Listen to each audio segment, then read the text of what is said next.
Okay, President Zelensky, we need to have a talk. I understand that you want to maybe try to intimidate the enemy by indicating that Ukraine might now have a bigger army than Russia. I get it. And I get that you are proud of your people for fighting the good fight and all of that. However, idiot, you never tell the enemy what you've got. Keep them guessing. It's actually safer if they don't know. It is better for Russia to think that Ukraine is understaffed, Ukraine doesn't have enough soldiers, Ukraine doesn't have enough supplies, and so on and so forth. Let them believe it. You don't let them know that you have an advantage, because you know what will happen? If they know what you have and how much, they're going to go to their fucking friends like China or Iran or North Korea and get more cannon fodder from them. We don't want them. We don't want them to know how many soldiers we've got. Don't tell them that. While we're at it, don't tell them, how many weapons or where they are or who is training. This should all be classified. And of course, claims of having a superior army are bound to fall flat even if you're saying, you have more soldiers, you're conducting a nationwide raid against the draft dodgers. It doesn't work. Again, folks are going to start asking questions, basically saying, hey, if you have all those soldiers, why do you need more? And of course, it's bad for morale. It's bad for people who are watching this unfold and realizing, well, shit, we still have, the Dodgers, we still have men, able-bodied, who do not want to go and fight. My dad actually complained about this to me. He is 78. My father is 78 years old. And he told me, he's like, I would go, but they are not taking me because I'm 78 and I have, high blood pressure. So we have people who want to fight but are disqualified by age and health reasons. And we have people who could fight but don't want to because it's dangerous. I no longer understand Germany's Olaf Scholz. I can't figure out if he is ill-informed, naive, or just plain stupid. Yes, I said that. I said the word stupid because, yes, that's what I am wondering. Here's why I'm saying that. So this particular article talking about how he's so confident that U.S. is not going to abandon Ukraine. Why? On what grounds do you believe that? You've heard Trump. The dude doesn't even know where Ukraine is, and you expect him to keep supporting Ukraine? What are your reasons?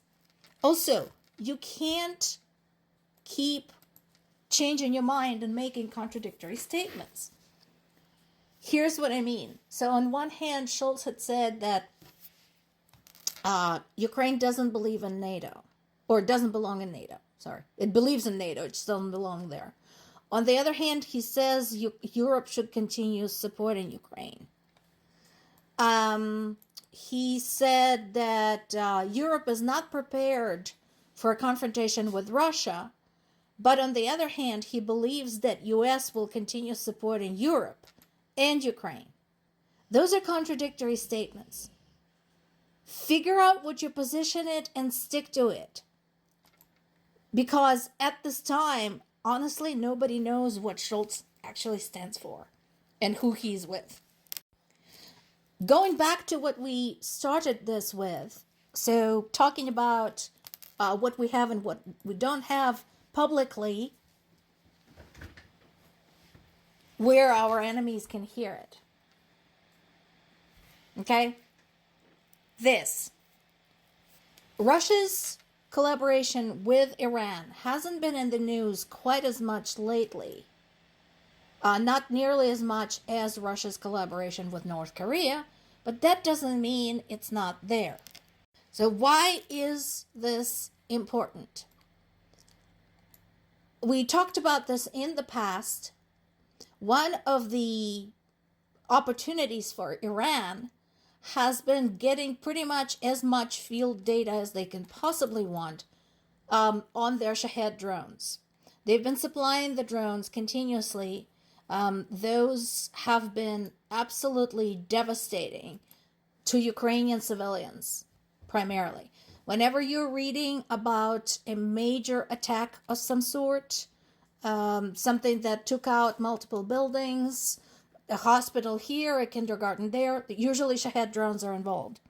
So Iran basically got all of the field testing they could possibly want. So this is beneficial to them. Hey, free military testing. This is awesome. And this is what I was referring to when I said sanctions are all fine and good, but if it's just sanctions, it eventually stops working. It stops having effect because people under sanctions start collaborating with one another, and this is exactly what happened. Once upon a time, Iran, North Korea, and several other nations were included in George W. Bush's Axis of Evil.